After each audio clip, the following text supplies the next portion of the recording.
Kabuki-cho, Japan's largest entertainment district, the children dancing in colorful costumes as if they were cosplaying are the Toyoko kids, which has recently emerged as a serious social problem in Japan. The meaning of the term is kids next to Toho cinema. With nowhere to go, they gather on the street to eat and sleep. They range in age from elementary school students to early 20s. Most are underage children, and shockingly, most of them are girls.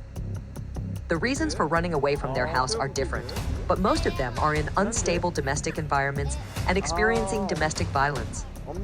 Seems like it's just kids on the street hanging out with their friends, but there is a reason that these kids became a huge social issue in Japan.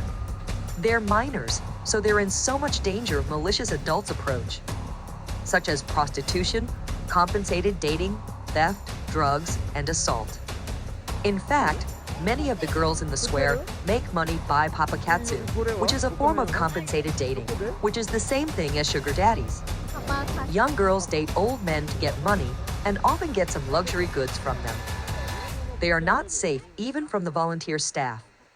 On June 2022, 33-year-old man, Ogawa Masatomo, who was the leader of the volunteer group called Kabukicho Manjikai, got arrested for doing inappropriate things to a 16-year-old kid who was one of the Toyoko kids that his volunteer group was taking care of.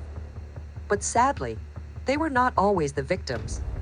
On November 27, 2022, Akira Ujie, 43, a homeless man, was lynched to death on the roof of a crowded building in Kabukicho.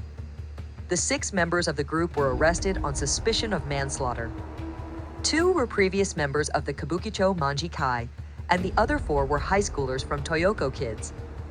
The trial reported that the 18-year-olds had followed the leader because they thought he was cool. If children keep living around on the street, not knowing how dangerous this place is, they won't be able to avoid this kind of crime. They must be taken care of from home, but since they are runaway kids, there is no way for them to go back to their homes. Considering that the government needs to bring more specific solutions for the children instead of locating a few police officers near the kids. Plus, in current days, Toyoko kids are not only Japan's social issue anymore. Due to their active use of TikTok, teenagers from all around the world are getting affected by them, and the size of Toyoko kids is getting bigger and bigger. For example, in Korea, there was a case that made the internet shocked that a 13-year-old girl had a date with an old man just to get 2 boxes of cigarettes. These girls were teenagers trying to be like Toyoko kids and doing similar things like them. Also saying,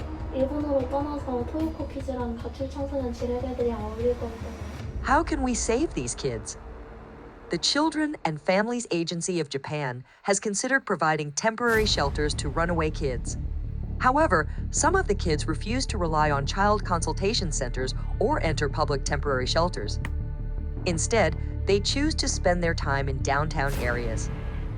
Children are in the phase of realizing their characteristics, and they are in an age of the most important period of their lifetime, which will crucially impact their characteristic development. Toyoko kids used to be simple, runaway kids trying to find friends in the place, but nowadays they are more like a delinquent. People who were trying to take care of them and hear stories of them gave up the observation just because they thought these kids were not the kids that needed help, they were just delinquents. Society is slightly moving their attention from them to another direction, and the government is not coming up with better solutions. On social media, kids who refer to them as Toyoko kids in Korea are uploading self-harm scar photos on their Twitter using hashtags like depression self-harm exhibition and so on. And they say that having a mental disease is cool, and they accept that as a cool Japanese aesthetic. Some of the kids don't even suffer from domestic violence, depression, or self-harm impulses, but act like they are just because they want to look cool. People might think they're just insane and pathetic, but let's think about our childhood. All they want is sympathy, comfort, and a sense of belonging. We, adults, must find a way to take care of these kids and help them to grow as a healthy child.